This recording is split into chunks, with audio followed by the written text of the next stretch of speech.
Bueno, entonces en la clase pasada veíamos lo correspondiente a la anatomía renal, que pues ya les comentaba que va a ser importante entender esa parte para luego también poder comprender precisamente las funciones que lleva a cabo el riñón. Ahorita pues ya comentaron varias de ellas y pues efectivamente digamos que todas son importantes. Em, y pues prácticamente, pues digamos que todas estas funciones que realiza el riñón, pues a la vez sirven para mantener también con vida a una persona. De manera que, como ya lo comentaban ahorita, digamos, si hay alteraciones graves en el equilibrio ácido-base, por ejemplo, en la no eliminación de toxinas, que bueno, faltó comentar esa función, pues tenemos que son situaciones clínicas que ponen en riesgo la vida del paciente y que por lo tanto tiene que iniciar con terapias de sustitución renal como diálisis, hemodiálisis. Y digamos que ahora sí esto es pues para que pueda vivir. De manera que, bueno, pues las funciones que realiza el riñón pues realmente son importantes. Una de ellas, como ya comentaban, es la formación de orina. Y esta pues tenemos que va a tener, pues digamos que dos consecuencias. Una de ellas, pues a través del volumen urinario, pues permitir entonces que exista un equilibrio en el volumen que se encuentra en cada persona, el volumen corporal. De manera que, pues esto es, digamos que a través de varios mecanismos, a través de la influencia también de algunas hormonas que vamos a ver más adelante, y que digamos que si una persona entonces pues toma mucho líquido, por ejemplo 4 litros de agua al día, 5 litros, pues de la misma manera pues los tiene que eliminar para no provocar la presencia de edemas, retención de líquidos. Y en caso contrario, una persona que tome poco líquido o que, por ejemplo, se encuentre en una situación en la que existe, por ejemplo, un clima muy extremo, mucho calor, pues entonces orine menos cantidad como un mecanismo compensatorio para retener líquido y evitar entonces que esa persona se deshidrate o que llegue incluso a presentar un estado de choque. La otra consecuencia que tendría la orina, pues es que a través de ella, pues se van a eliminar sustancias de desecho, por ejemplo, la urea, la creatinina.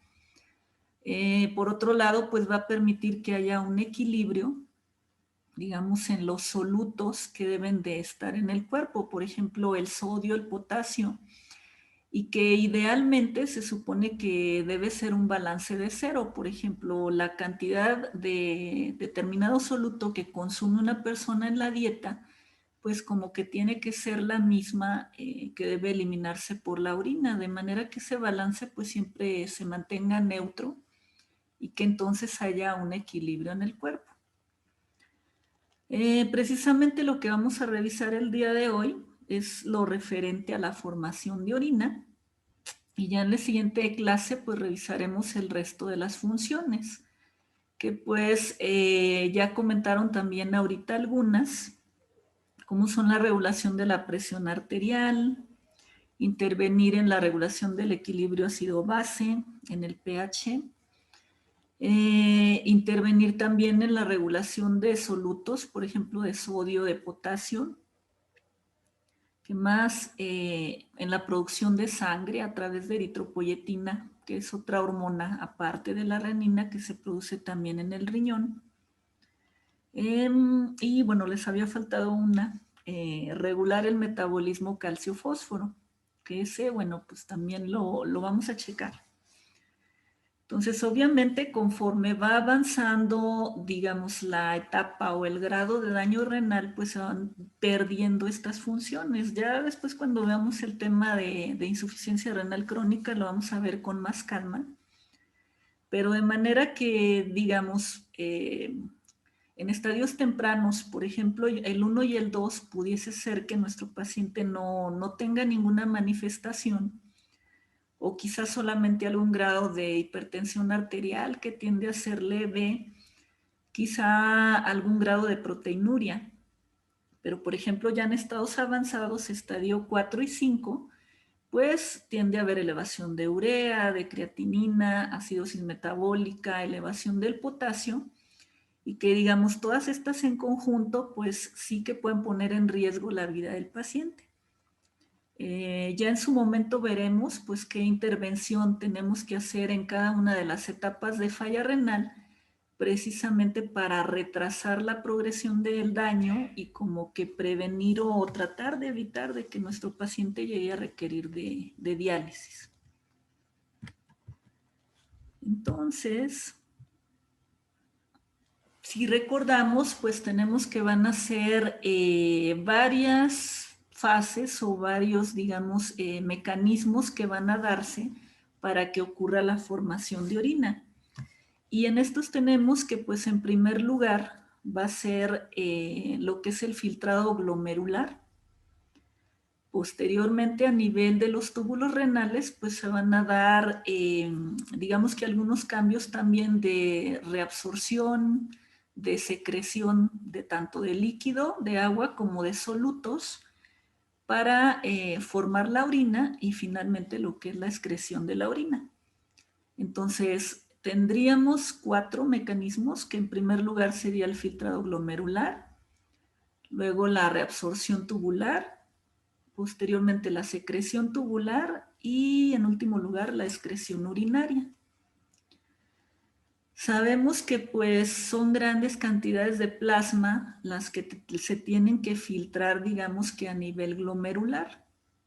Y sabemos que aproximadamente son 180 litros y de lo cual la persona pues únicamente va a orinar de 1 a 2 litros por día, lo cual quiere decir que pues el 99% de todo este filtrado glomerular pues se tiene que reabsorber, porque si no pues le estaríamos diciendo que una persona orinaría 180 litros al día.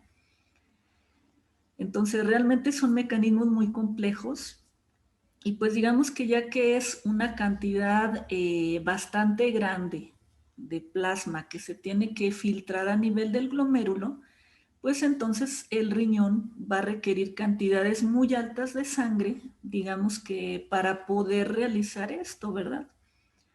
Y de manera que tenemos que aproximadamente una cuarta parte de lo que es el gasto cardíaco, pues va destinado entonces a lo que es el riñón para que éste pueda llevar a cabo sus funciones.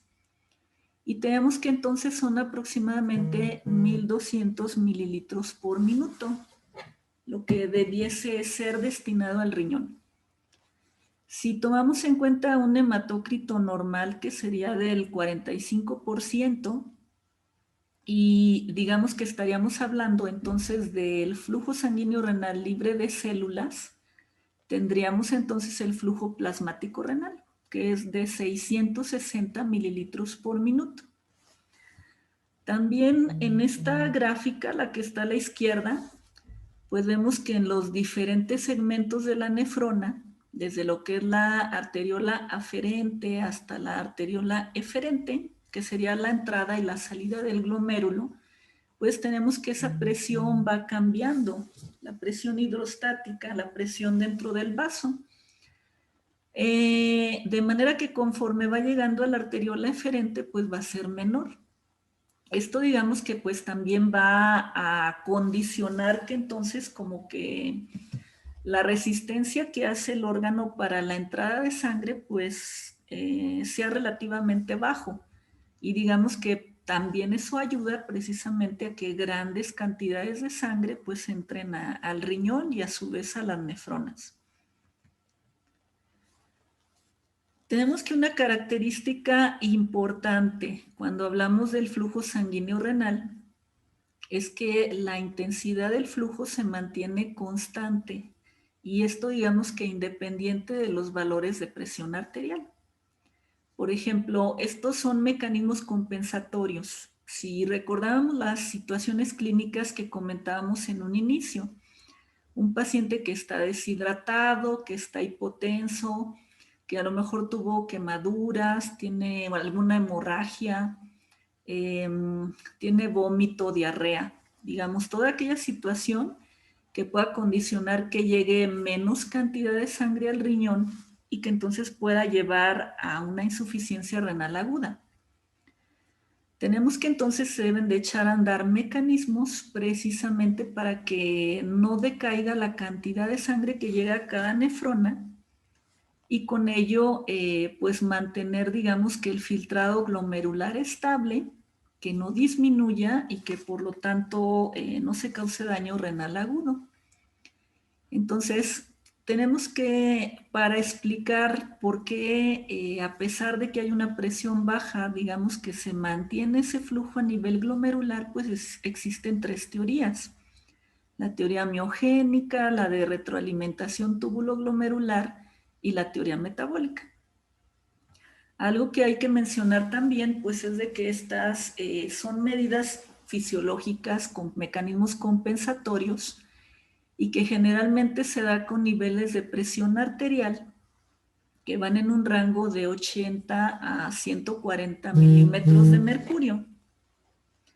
¿Eso qué quiere decir? Que si de pronto tenemos un paciente que ya está en choque, por ejemplo, una TA de 80-40, probablemente se pierdan estos mecanismos y entonces pues ahí sí que va a aparecer una insuficiencia renal aguda. Por eso la importancia, digamos, de que cuando lo logramos detectar, ya sea en el consultorio o bien en un paciente hospitalizado, pues rápido iniciar aporte con soluciones para hidratarlo, quizá aminas vasoconstrictoras, con la finalidad entonces de mejorar la perfusión renal y pues prevenir otra vez el desarrollo de falla renal. Entonces la teoría miogénica, como su nombre lo dice, pues se va a referir al músculo liso de las arterias. Y sabemos que el músculo liso pues se contrae y se relaja en respuesta a los aumentos y disminuciones de la tensión de la pared del vaso. De acuerdo a esta teoría, pues digamos que nos dice que un aumento en la presión de perfusión, quiere decir si llega una cantidad muy alta de sangre, inicialmente va a llegar con mucha fuerza y va a distender la pared vascular. Por poner un ejemplo, si tenemos un globo y lo inflamos, pues se va a distender. Entonces, esto lo va a detectar inmediatamente receptores a nivel de la pared del vaso y va a responder entonces con una contracción, quiere decir con vasoconstricción, de manera que digamos que la sangre pues otra vez vuelva al flujo normal que debe de tener dentro de la nefrona. De manera que si recordamos la primera gráfica que veíamos, pues otra vez regresamos a que en un inicio en la arteriola aferente, pues la presión es mayor que en la eferente.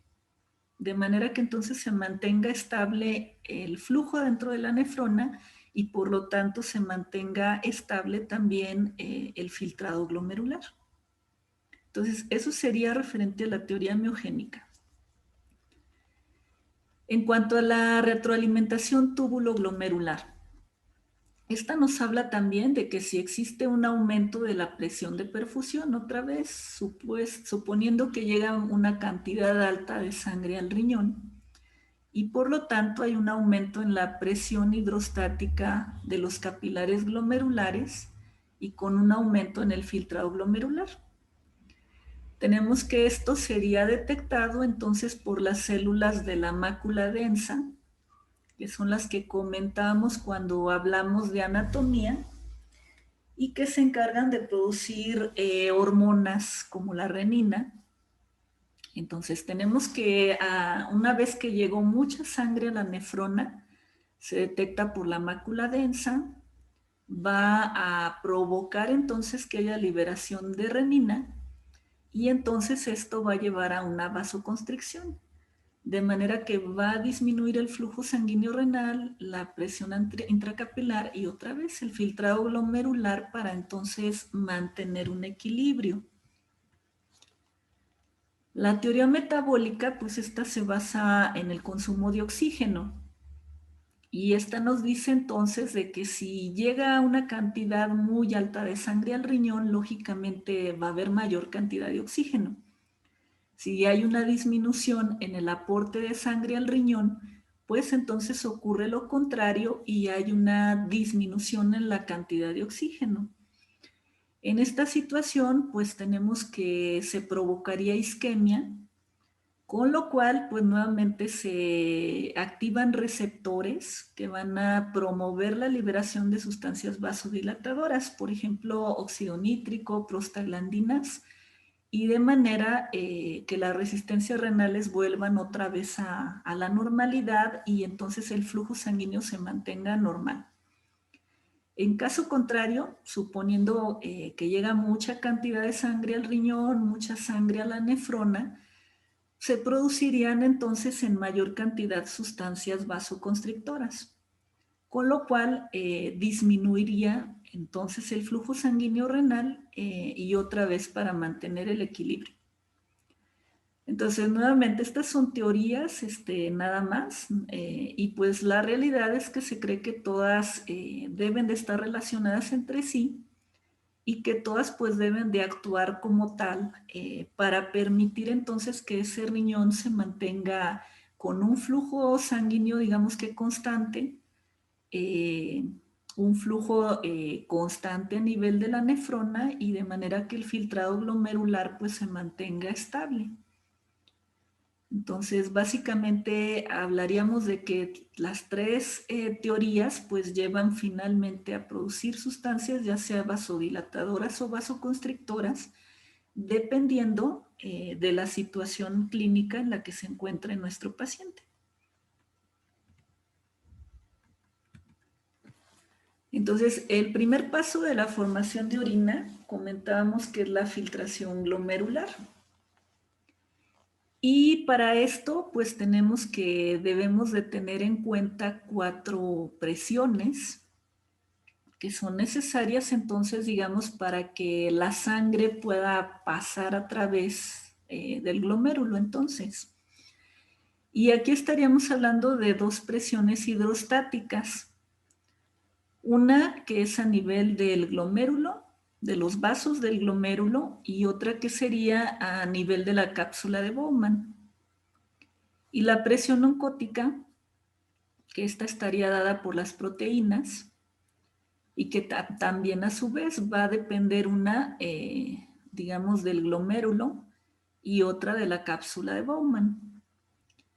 Si recordamos cuando veíamos el tema de anatomía, comentábamos que normalmente no debemos encontrar proteínas en lo que es la orina. Si recuerdan, hablábamos de algunas características especiales de la membrana basal glomerular que pues precisamente hacen que estas proteínas no puedan pasar. De manera que en la cápsula de Bowman hablaríamos que la presión oncótica es de 0. Por lo tanto, para fines prácticos, pues solamente nos quedarían 3 presiones. La presión hidrostática dentro del glomérulo, la presión hidrostática en la cápsula de Bowman y la presión oncótica en el glomérulo. Si sumamos estas 3 presiones, nos darían lo que es la presión de filtración neta, que es de 10 milímetros de mercurio, y que tenemos que pues es realmente digamos que la que nos importa más. Y que para fines prácticos pues digamos que la presión de filtración efectiva es la fuerza digamos entonces con la que la sangre va a pasar entonces a través de la membrana glomerular. Entonces ahorita en la siguiente va a quedar más claro. Esto es una fórmula nada más para explicar esta situación. Tampoco es importante como que se la aprendan. Digamos, lo más importante es entender el concepto final. Entonces, tendríamos que la formación del filtrado glomerular va a depender de 2 cosas. Una, de la hemodinámica del suministro de sangre a la nefrona y que es la presión de filtración efectiva. Digamos otra vez, la fuerza con la que la sangre pues va a pasar a través de la nefrona y a través de la membrana basal glomerular. Sabemos que si recordamos otra vez el ejemplo que poníamos en la clase anterior como de un colador, pues necesitamos entonces que haya cierta fuerza para vencer entonces la membrana basal y que entonces ese plasma pueda pasar. Entonces esa sería la presión de filtración efectiva. ¿Y cuál es la otra cosa que va también a intervenir en esto? Pues la membrana basal glomerular, digamos, la fuerza que va a hacer para resistirse, digamos, al paso de... Y que si recordamos lo que habíamos comentado en la clase anterior, pues esta membrana basal tiene varias características que ayudan precisamente pues, a que algunas sustancias puedan pasar a través de ella y otras no. Recordando otra vez la idea del colador. Entonces, si recordamos, decíamos que esta membrana basal está formada por tres partes. Una parte central, que sería la membrana basal como tal, una parte interna, que sería el endotelio, y que si ustedes recuerdan, pues tiene varios poros, varias fenestraciones, que lo que hacen precisamente pues es impedir el paso entonces de sustancias. Y por otro lado, una parte externa, que son los podocitos, y que encontrábamos el diafragma de filtración o hendidura de filtración, que es el espacio que hay entre cada uno de ellos. Entonces, todas aquellas moléculas que tengan un radio mayor a 18 Armstrongs, tenemos que no pueden pasar por esta membrana basal. ¿Por qué? Porque no caben a través de estas fenestraciones, de estos poros. Un ejemplo sería las proteínas, por ejemplo la albúmina. Su tamaño molecular pues es más grande, entonces por eso se supone que no pueden pasar y por lo tanto no las vemos normalmente en un general de orina. Recordamos también que esta membrana basal glomerular tiene una carga eléctrica negativa, de manera que va a repeler todas aquellas moléculas que tengan carga eléctrica negativa. Por ejemplo, otra vez, la albúmina tiene carga negativa, pues es otro motivo por el cual no puede pasar. Los cambios en la perfusión renal, donde estaríamos hablando a la vez de las tres teorías que hablamos en un inicio y que sirven para autorregular el flujo sanguíneo renal. Digamos que es necesario también pues que el flujo se mantenga estable dentro de la nefrona para que entonces pueda darse ese filtrado glomerular y que como comentábamos también anteriormente pues depende de la liberación de sustancias vasodilatadoras, vasoconstrictoras para que entonces este flujo se mantenga estable. ¿Tienen alguna duda hasta aquí?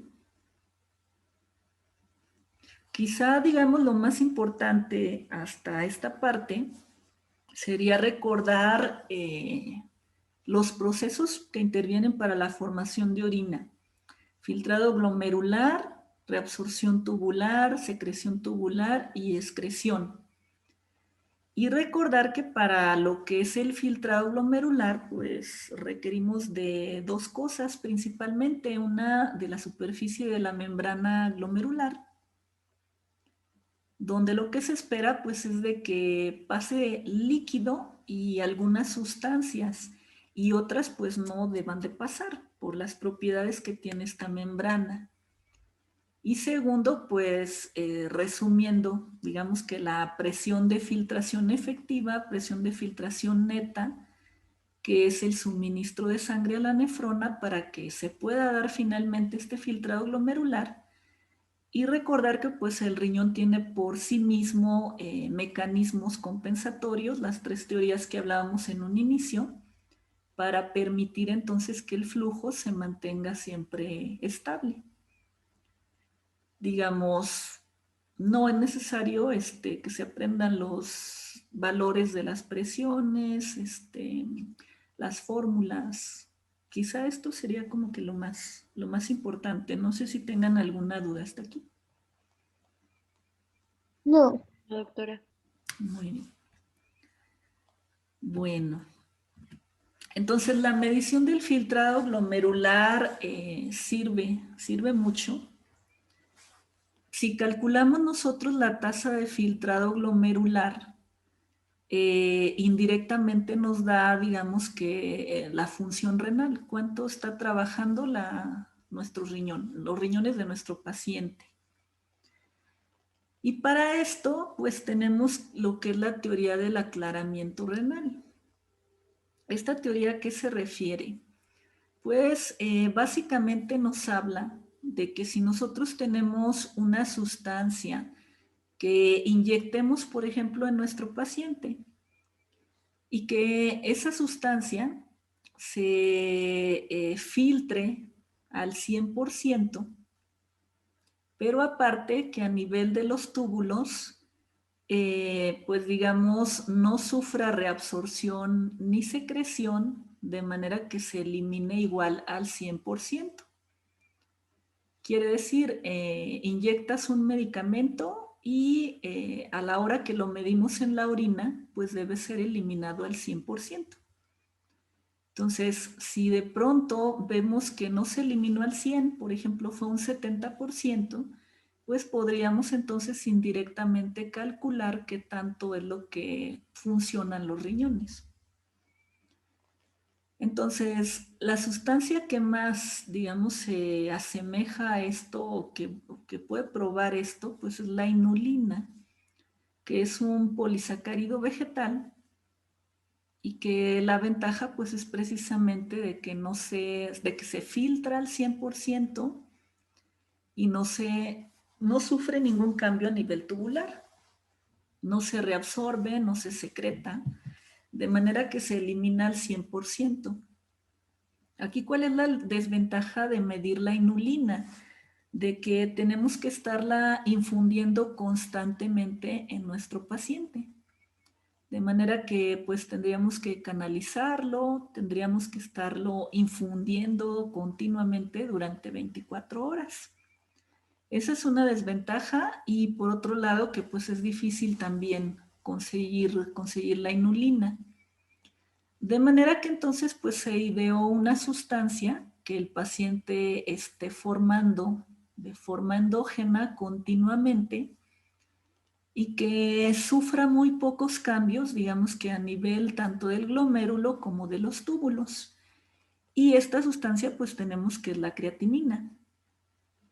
Entonces, cuando nosotros solicitamos un estudio que es la depuración de creatinina en orina de 24 horas, que consiste básicamente en que nuestro paciente recolecte la orina de todas las 24 horas y entregarla en el laboratorio y entonces se toma una muestra de sangre para medir la creatinina y en esa orina pues digamos que también se mide lo que es la creatinina. Esto nos va a dar un resultado que es entonces la depuración de creatinina y a través de eso entonces podemos estimar el filtrado glomerular de nuestro paciente. Si tenemos que normalmente el filtrado glomerular o la depuración de creatinina debe ser de 80 a 120 mililitros por minuto. Si nosotros tomamos el 100 como promedio, podríamos decir que si un paciente solicitamos el estudio de depuración de creatinina en orina de 24 horas y nos dan un resultado de 70 mililitros por minuto, pues podríamos decir entonces que los riñones trabajan aproximadamente un 70%. Si el resultado de la depuración de creatinina resulta que nos dicen 15 mililitros por minuto, también pudiésemos decir entonces para fines prácticos que la función renal es de un 15%. Digamos que es una manera de que lo podamos entender más fácil y que a la hora de explicarle a nuestro paciente pues también sea más fácil entender para él. De manera entonces que entre más alto esté el nivel de creatinina en sangre, pues tenemos que la probabilidad de que esté disminuido el filtrado glomerular pues también es muy alto. Ya después con calma, cuando veamos los estudios de laboratorio para evaluar la función renal, vamos a ver fórmulas para calcular la depuración de creatinina y bueno, vamos a hablar un poquito más a fondo de este estudio.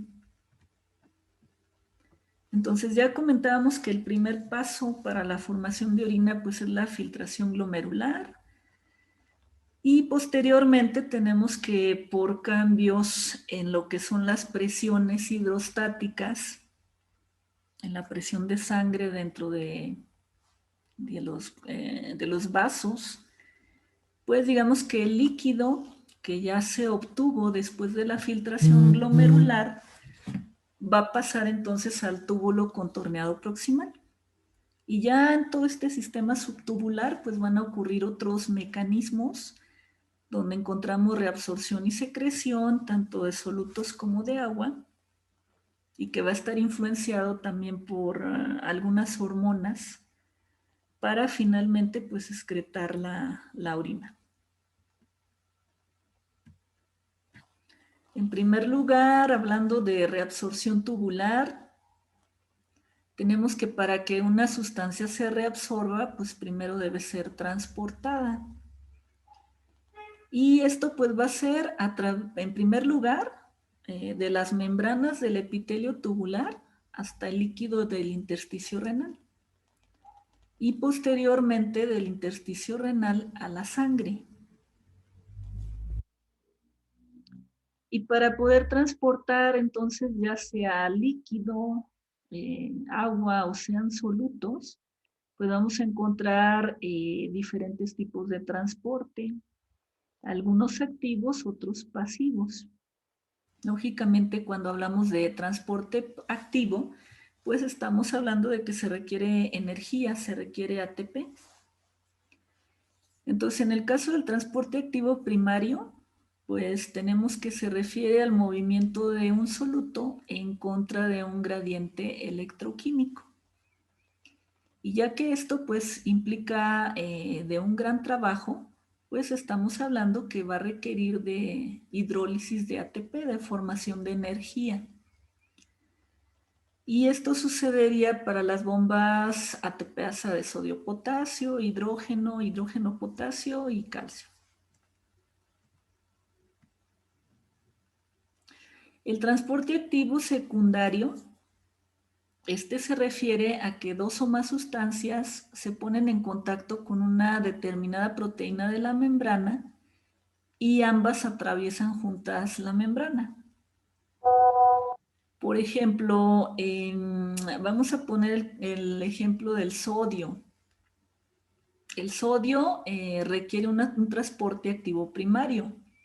Requiere del ATP para poder crear un cambio, un gradiente electroquímico y entonces poder pasar de la luz tubular al intersticio renal. Una vez que realiza esto, pues tenemos que se libera un poquito de energía a causa de este primer proceso y eso es aprovechado por el cloro, el cual va a entrar siguiendo al sodio. Para este mecanismo secundario, digamos que no se requiere de la formación de ATP, sino únicamente de la formación de energía que se dio en el primer proceso. ¿Sí? Una vez que digamos que los solutos, sobre todo lo que es el sodio, van pasando de la luz del túbulo al intersticio renal, Pues lógicamente que va habiendo también cambios en lo que es en la concentración, va habiendo otro gradiente. Y de manera que el agua, por mecanismo de ósmosis, pues va a seguir al sodio. Y esto sería pues a través de un mecanismo pasivo. Digamos que tampoco se requiere de ATP ni de formación de energía.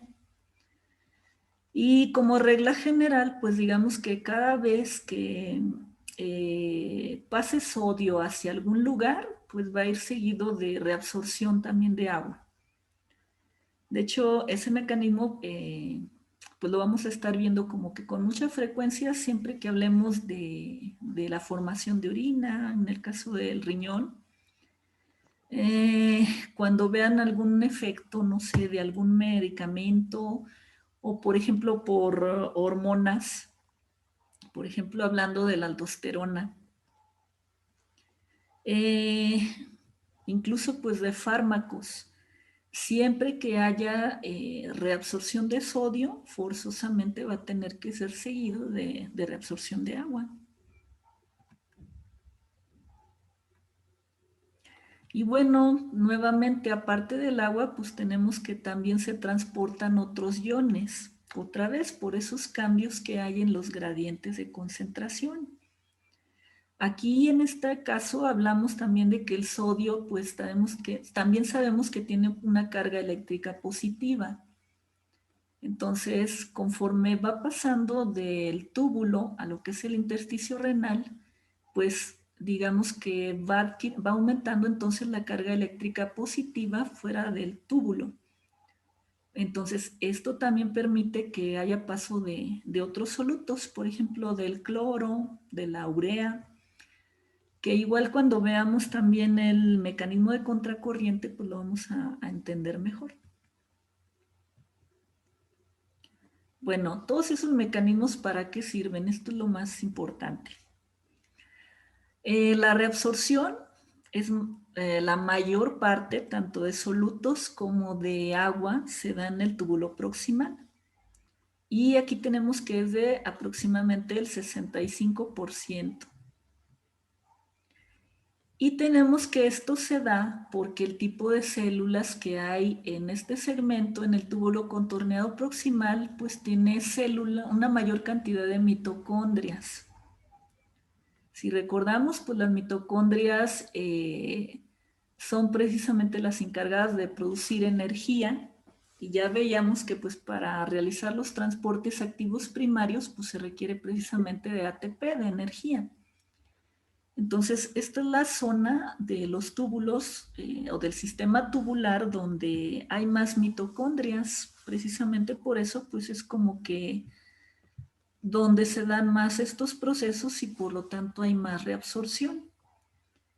Y por otro lado, las células del túbulo contorneado proximal, pues tenemos que también tienen un borde en cepillo, lo cual permite que pues también haya mayor reabsorción de sodio y de agua.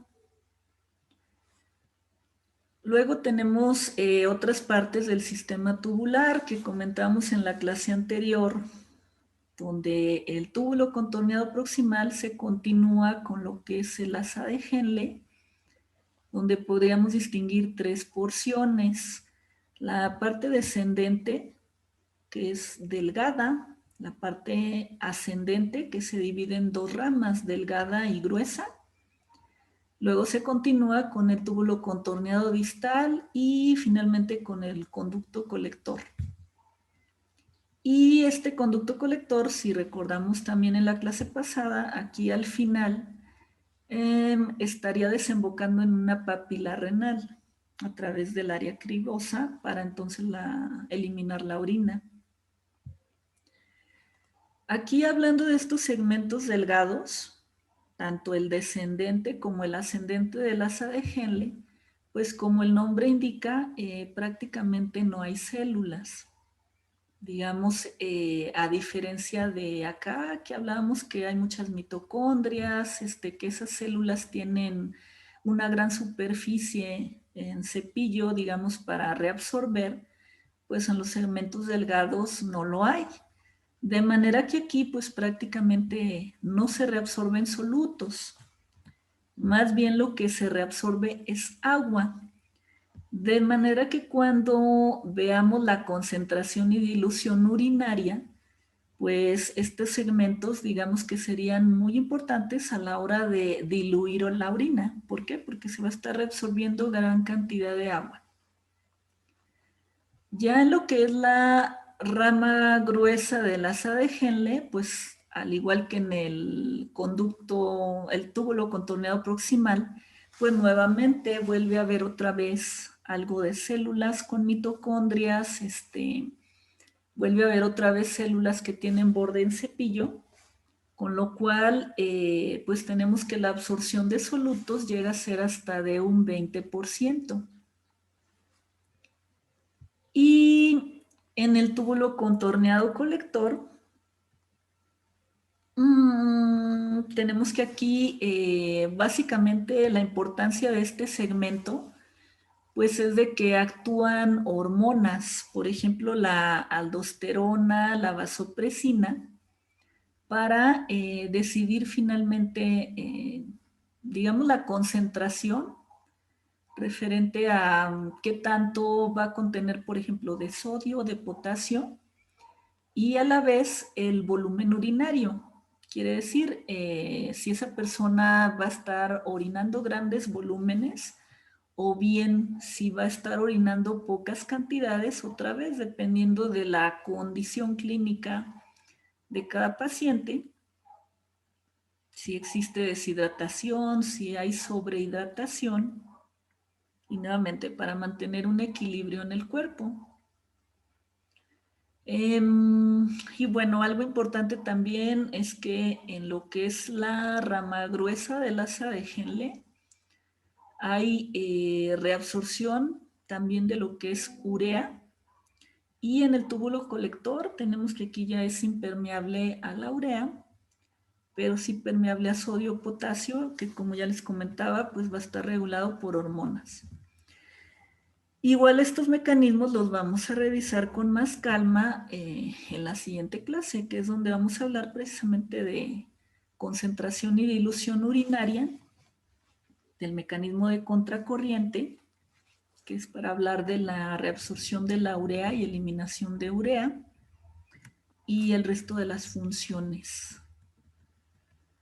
Entonces, bueno, esto sería así como que tratando de resumirlo, de hacerlo más fácil de entender, lo correspondiente a la formación de orina. No sé si tengan alguna pregunta, alguna duda. En esta parte, digamos, sí es importante conocer los tipos de transporte activo y pasivo, porque pues no nada más en nefro, también en otras clases les van a ser de utilidad. Pero quizá lo más importante, pues recordar los porcentajes de agua y de solutos que se reabsorben en cada parte de los túbulos. Recordar las características de las células que hay en cada una de ellas. Recordar que es en el túbulo colector donde actúan las hormonas vasopresina y aldosterona para concentrar o diluir la orina y para regular la cantidad de solutos que vamos a encontrar en la orina, principalmente sodio y potasio. Y, ¿qué más? Pues recordar también los segmentos donde interviene la urea, que igual les comento, eso lo vamos a ver con más calma en la siguiente clase. Entonces, recordando las partes de la nefrona, tendríamos el glomérulo, el túbulo contorneado proximal, el asa de Henle, que va a tener un segmento descendente delgado, una asa ascendente que se divide en dos, un segmento delgado, un segmento grueso, el túbulo contorneado distal y el conducto colector. Si recordamos aquí en el glomérulo, pues hablábamos de que hay un polo vascular, que es donde va a entrar y salir las arteriolas aferente y eferente. Recordábamos que estaba envuelto en una membrana basal, en una cápsula, que es la cápsula de Bowman. Otro polo que sería este, que es el urinario, precisamente el nombre porque se va a continuar con lo que es el túbulo contorneado distal. Recordar que pues llega una cantidad importante de sangre a este nivel, donde se va a filtrar, otra vez recordando las características de la membrana basal glomerular, de acuerdo a la carga eléctrica negativa de la membrana, de acuerdo al tamaño de los poros del endotelio, de acuerdo al tamaño de las hendiduras de filtración en el caso de los podocitos. Necesitamos que se mantenga aquí una presión constante dentro del glomérulo, que es la presión de filtración neta o efectiva. Y bueno, para entonces poder obtener un líquido que ya es libre de células, de sustancias que no debemos de encontrar en la orina, y que ya básicamente a nivel tubular pues se van a sufrir varias reacciones para que entonces la persona finalmente pueda orinar y que la cantidad, el volumen de orina y la cantidad de solutos que se encuentran en esa orina pues sea acorde a la condición clínica de nuestro paciente como para tratar de tener un equilibrio. Lógicamente en enfermedades como diabetes, glomerulonefritis, etcétera, estados de choque, pues se van a romper este equilibrio y pues es donde vamos a encontrar entonces alteraciones tanto clínicas como en los análisis, hablando aquí digamos del general de orina. Entonces no sé si tengan alguna pregunta, alguna duda.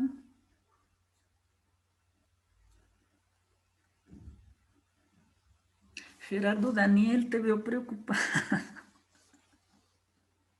¿Por qué? No, doctora, estoy concentrado, no preocupado. Muy bien. Doctora, yo sí tengo una duda.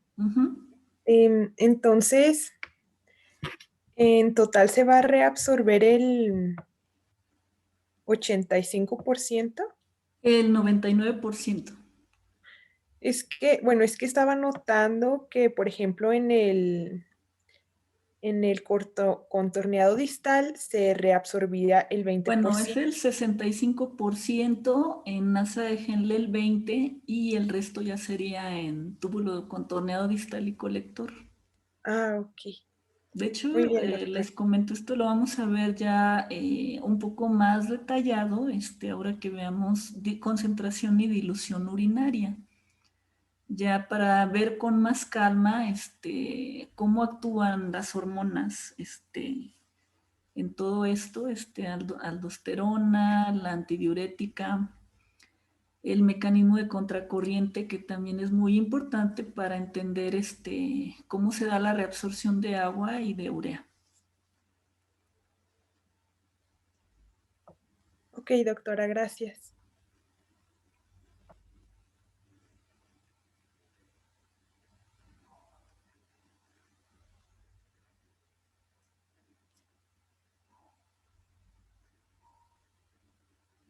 ¿Tienen alguna otra pregunta, comentario?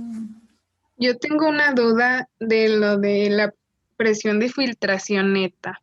Uh-huh. ¿Esa presión va a ser como con la que va a entrar a los túbulos o El con... glomérulo. Ah, Sí. Aquí sería hablando de la presión, digamos, la fuerza con la que va a pasar la sangre a través del glomérulo, hablando específicamente de la membrana basal glomerular para poder filtrar, hacer el filtrado glomerular. Ya una vez que filtró a este nivel y que se produce ya un líquido que está libre de leucocitos, de eritrocitos, plaquetas, de elementos formes de la sangre, digamos que ese líquido, ahora sí ya por cambios en la presión hidrostática, va a pasar a lo que es los túbulos. Pero Ah, aquí, ok. digamos, estaríamos hablando, pero de lo que es el glomérulo. Gracias.